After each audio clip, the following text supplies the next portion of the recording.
it is time to decorate. So I'm going to be making a big batch of royal icing. I only need to make the color white, so I'm not really making a color. I'm gonna bring it down to like a flood consistency, and you can see here I have my lovely AC unit now.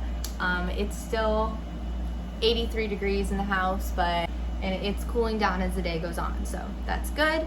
I went to the Paramore concert last night. It was amazing. It's crazy. I have so much going on and I still managed to go to the Paramore concert. So thank you, Paramore, for always getting me through all the craziness. Like literally they get me through so much. Shouts out, Paramore. Anyway, let's just get to it, right? Thank you. So I'm measuring out my meringue powder, and then I'm going to add some water in there. I whisk it up, and then I add my powdered sugar.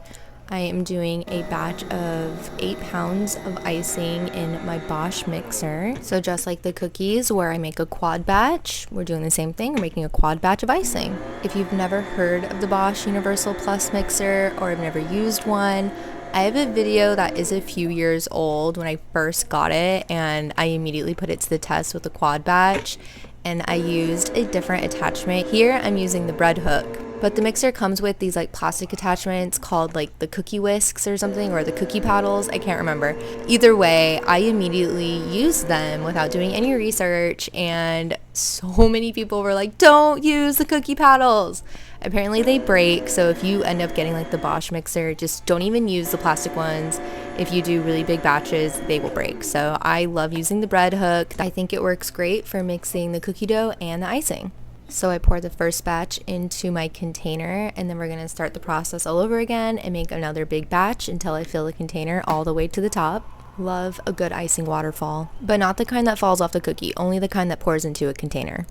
Now that the icing is complete, we're going to put that lid on there, and I'm going to clean up my station and get it prepared for decorating the cookies.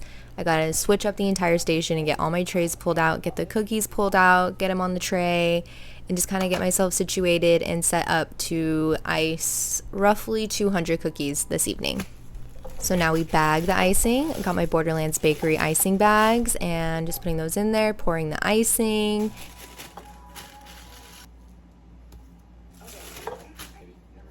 And now we outline. So I had intended to dip these cookies, but when I dipped the first one, I just didn't really love the finish of it. It wasn't as crisp and clean as I really wanted it to be. And honestly, it took way longer than it would have taken me to outline and flood it. Like I dipped it and then I let it settle and I was popping air bubbles and it was just like this whole thing. So I cut that and I just was like, okay, we're just gonna outline and flood. I should have timed it more precisely, but each cookie is about a minute. I would say minute, 10 seconds maybe.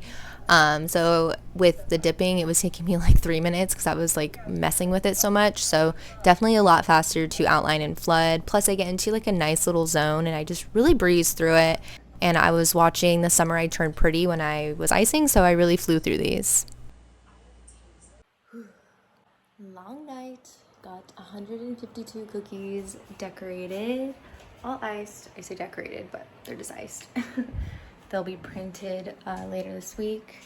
And there's those two. I got 1, 2, 3, 4, 5, 6, 7, 8 trays done. Yeah, so great day.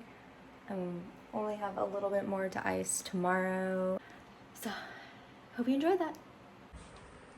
And let's go to bed. Good night, cookies.